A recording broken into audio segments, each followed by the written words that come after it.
ప్రియమైన సోదరులు సోదరీమణులారా, మళ్ళీ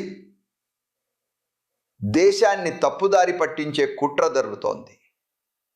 ఏం చేస్తున్నారో తెలుసా?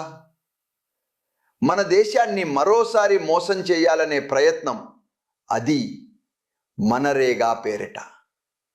నిజమేమిటంటే, వికసిత్ భారత్ జై రామ్జీ యోజన అనేది మనరేగాను మించి వెళ్ళే తదుపరి దశ.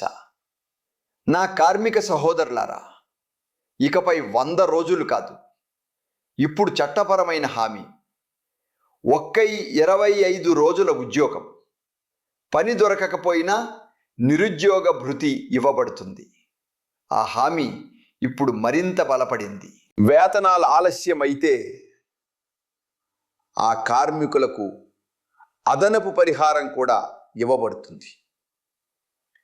ఈ యోజన కోసం ప్రభుత్వం ప్రతిపాదించిన మొత్తం 1,51,282 కోట్ల రూపాయలు.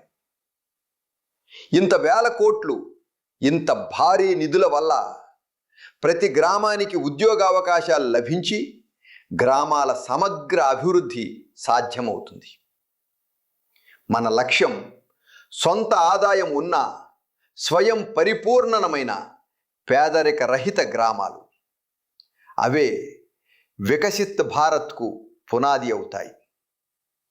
ఈ పథకం కింద చేపట్టే పనులు నీటి సంరక్షణ, గ్రామీణ మౌలిక సదుపాయాలు, జీవనోపాధి చర్యలు మరియు విపత్తు నివారణ పనులు. ఇక 125 రోజుల ఉద్యోగ హామీతో పాటు చిన్న రైతులు తమ వ్యవసాయ కాలంలో ఇబ్బందులు పడకూడదనే ప్రత్యేక నిబంధనలు కూడా చేర్చబడ్డాయి. ఈ చట్టం పేదల పక్షంలో ఉంది, అభివృద్ధి పక్షంలో ఉంది. కార్మికుల హక్కును కాపాడే చట్టం ఇది. గ్రామం బలపడితేనే దేశం బలపడుతుంది. అదే మనరేగా తర్వాతి అడుగు. వికసిత్ భారత్ యోజన ఉద్దేశం మరో ముఖ్యమైన సంస్కరణ. అడ్మినిస్ట్రేటివ్ ఖర్చుల పరిమితి 6% నుంచి 9%కు పెంపు.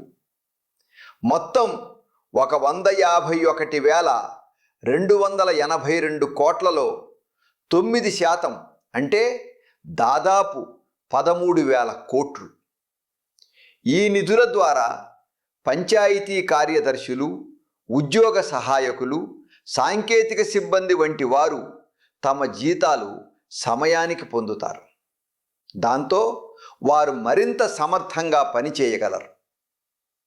మనందరం కలిసి ఈ నిజం ప్రజలందరికీ తెలియచేద్దాం. ధన్యవాదాలు.